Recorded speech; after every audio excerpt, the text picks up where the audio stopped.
बहुत समय पहले की बात है। एक विशाल और समृद्ध राज्य पर राजा विक्रम का शासन था। उनकी रानी रत्नावली अपार सुंदरता और बुद्धिमत्ता की मिसाल थी। महल में सब कुछ था, ऐश्वर्य, शक्ति, सम्मान, पर रानी के हृदय में एक खालीपन था जिसे कोई नहीं समझ पाया। एक दिन राज्य में एक बंजारा काफिला आया। यह काफिला जंगलों से होते हुए दूरदराज के गांवों में घूमता था। उस काफिले में एक युवक था, अर्जुन। वह बांसुरी बजाता था और उसकी धुनों में ऐसा जादू था कि पेड़ भी झूमने लगते।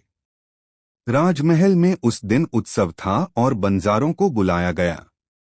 अर्जुन ने बांसुरी बजाई और रानी रत्नावली मानो किसी दूसरी दुनिया में चली गईं।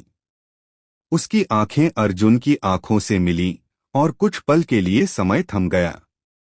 इसके बाद रानी अर्जुन से मिलने के बहाने ढूंढने लगी, कभी महल के बाग में तो कभी झील के किनारे। दोनों की मुलाकातें गुपचुप बढ़ने लगीं और एक दिन दोनों ने एक दूसरे से प्रेम का इजहार कर दिया। पर प्रेम कभी राजाओं की चौहदियों में आजाद नहीं होता। महल की दीवारों को सब कुछ पता चल गया। राजा विक्रम को जब सच्चाई का पता चला तो उनका क्रोध विकराल हो गया। अर्जुन को बंदी बना लिया गया और रानी को कड़े पहरे में रखा गया। लेकिन प्रेम कैद में नहीं रह सकता।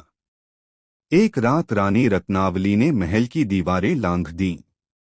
वह अर्जुन को जेल से मुक्त कराने गईं। दोनों भागे, लेकिन सिपाहियों ने पीछा किया। झील के किनारे उन्हें घेर लिया गया।